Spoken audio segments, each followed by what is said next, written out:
안녕하세요. 비인 매니저 장동수입니다. 오늘은 의자와 테이블 그리고 좌석 패밀리가 있는 부분에 단면도를 생성하는 과정을 통해서 왜 의자와 테이블, 좌석 등이 제대로 단면도에서 보이지 않는지에 대한 이유에 대해서 설명하는 시간을 가져보려고 합니다.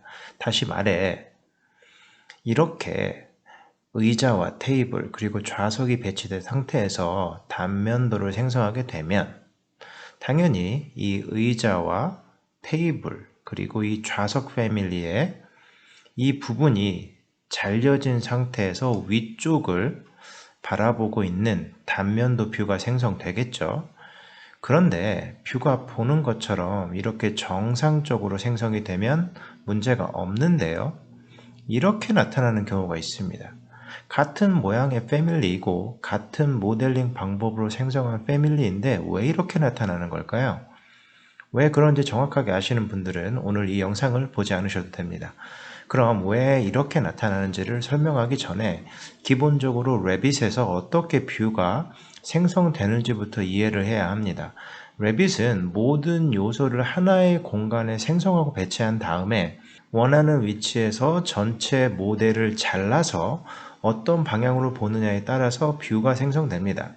예를 들어 레벨로부터 1.2m 부분 위에서 전체 모델을 자른 다음에 아래로 내려보게 되면 이 부분이 바로 평면도가 되는 것이고요.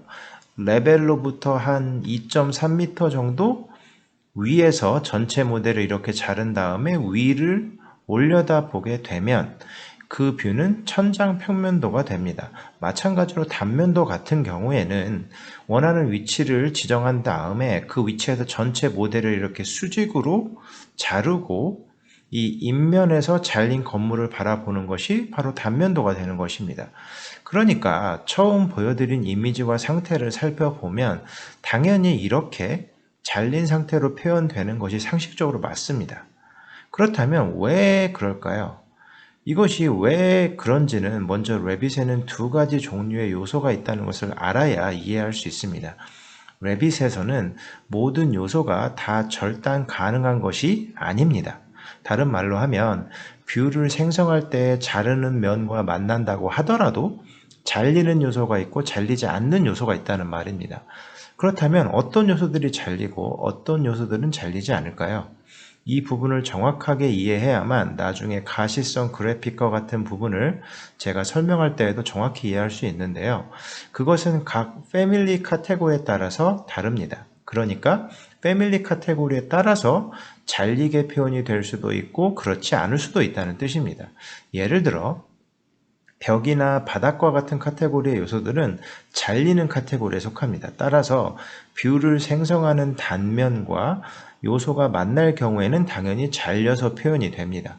그런데 예를 들어 조명 설비, 기계 장비, 배관 시설물 등과 같은 카테고리는 잘리지 않는 카테고리에 속합니다. 저도 한글 용어로 말씀드리는 것이 조금 어색하기 때문에 영문 버전에 나타난 카테고리 이름으로 다시 말씀드리면 라이팅 픽스처, 플러밍 픽스처, 메커니컬 이퀴먼트 등 같은 이런 요소들은 바로 잘리지 않는 요소에 속합니다. 그러면 지금 제가 보여드리고 있는 요소들은 여기에 해당하지도 않는 것 같은데 왜 안 잘리는 걸까요? 제가 앞서 말씀드린 카테고리 이외에도 잘리지 않는 카테고리는 여럿이 더 있습니다. 그 중에서 가장 중요한 카테고리가 바로 가구, 퍼니처 카테고리입니다. 이제 왜 그런지 아시겠죠? 잘리지 않는 요소들은 패밀리의 카테고리가 아마도 가구로 되어 있기 때문에 그렇게 보이는 것이고요. 잘려서 제대로 보이는 경우는 카테고리가 가구가 아닌 케이스워크나 일반 모델 카테고리로 지정되어 있기 때문에 제대로 잘려서 보이는 것입니다. 그렇다면 이런 것들을 다 외울 수도 없고 어떻게 카테고리가 잘리는 요소인지 잘리지 않는 요소인지 쉽게 알 수 있는 방법은 없을까요? 있습니다. 그것은 바로 이 가시성 그래픽 팝업 창에서 손쉽게 확인하실 수 있습니다. 보는 것처럼 가구의 절단 부분을 보게 되면 이렇게 회색으로 칠해져 있지만 케이스워크나 또는 이 일반 모델을 보시면 이렇게 정상적으로 나타나는 것을 볼 수 있습니다. 따라서 케이스워크나 일반 모델의 경우에는 잘리는 카테고리이고요. 가구는 잘리지 않는 카테고리라고 할 수 있습니다. 이제 이해가 되시나요? 그러니까 이 가시성 그래픽 팝업창에서 이 절단 부분이 회색으로 보이는 이 카테고리들은 잘리지 않는 카테고리에 해당이 되고요. 이렇게 정상적으로 흰색으로 보이는 카테고리는 잘리는 카테고리라고 이해하시면 되겠습니다. 자, 그럼 레빗 모델에서 제가 패밀리 카테고리를 변경했을 때에 실제로 다르게 나타나는지를 한번 보여드리겠습니다. 제가 지금 처음에 이미지에서 보여드린 그 레빗 모델을 이렇게 열었습니다. 여기에는 보시는 것처럼 좌석 패밀리와 테이블 패밀리 그리고 의자 패밀리가 있습니다. 의자 패밀리를 선택하고 특성창을 보시면 가구 카테고리를 지정이 되어 있고요. 테이블도 마찬가지로 가구로 지정이 되어 있습니다. 그리고 이 좌석 패밀리도 가구로 되어 있습니다. 자, 이 상태에서 제가 이렇게 단면을 자르면 지금 이 잘리는 면과 의자, 테이블, 좌석이 모두 만나기 때문에 이 부분이 잘려져야 하는데요. 실제로 단면도에 보시면 하나도 잘리지 않은 것을 보실 수가 있습니다. 왜 그럴까요? 가구는 잘리지 않는 카테고리이기 때문입니다. 그래서 예를 들어서 제가 이 좌석 패밀리를 선택하고 패밀리 편집을 누른 다음에 제가 카테고리를 임의로 변경을 해 보겠습니다. 그래서 이 카테고리 아이콘을 누른 다음에 여기서 잘릴 수 있는 카테고리에 해당하는 케이스워크로 바꿔 보겠습니다. 이 상태에서 다시 프로젝트로 이 패밀리 파일을 로드를 해보면 다시 로드가 된 다음에는 이렇게 잘린 면이 표현이 됩니다. 왜냐하면 이 케이스워크는 이제 잘리는 카테고리에 해당하기 때문입니다. 마찬가지로 이것도 가구로 되어 있기 때문에 잘리지 않는 것이고요. 제가 이 패밀리 편집을 클릭한 다음에 이번에는 케이스워크가 아닌 일반 모델 카테고리로 지정을 해 보겠습니다.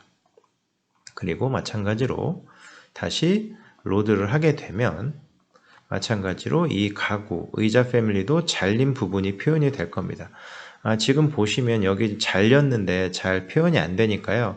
제가 좀 선 두께를 좀 두껍게 해서 확실하게 표현을 해 드리겠습니다. 그래서 가시성 그래픽으로 가신 다음에 이 케이스워크의 잘린 선의 두께를 예를 들어서 한 5 정도로 해 보겠습니다.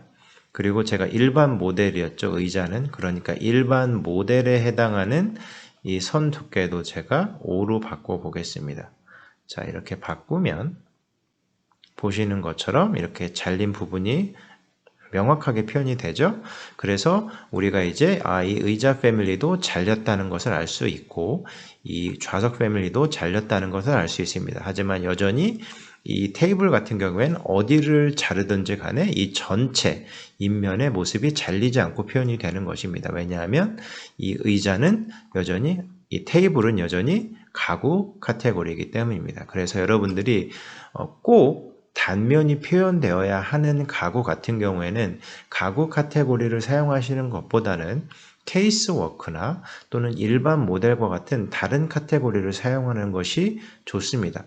그러나 여기서 또 하나 유의할 점은 우리가 이렇게 단면을 표현하기 위해서 다른 카테고리를 사용하는 것은 좋지만 이 경우에 만약에 나중에 가구에 대한 일람표를 만들 경우에는 이런 것들은 만약에 케이스워크나 일반 모델로 되어 있다면 가구 일람표를 만들었을 때 모든 것이 다 하나로 표현이 되진 않겠죠. 그래서 그런 부분을 생각하셔서 전체 가구를 다 케이스워크로 지정을 하든지 아니면 전체 가구를 일반 모델로 지정을 하든지 이런 것들이 조금 더 나중을 생각해서 좋은 방법이라고 할 수 있겠습니다.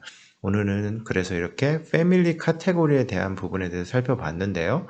다시 한번 요약을 해드리면 레빗에는 패밀리 카테고리에 따라서 잘리는 카테고리도 있고 잘리지 않는 카테고리도 있다. 그래서 만약에 단면이나 평면에서 잘리는 부분과 만난다고 하더라도 잘리지 않는 경우에는 카테고리를 확인하고 잘리는 카테고리로 변경을 해야만 단면이 표현될 수 있다. 이렇게 기억을 하시면 되겠습니다. 오늘도 이 영상 끝까지 시청해 주셔서 감사드리고요. 이 영상이 도움이 되신 분들은 구독해 주시고 좋아요와 댓글도 부탁드리겠습니다. 영상 끝까지 시청해 주셔서 감사합니다.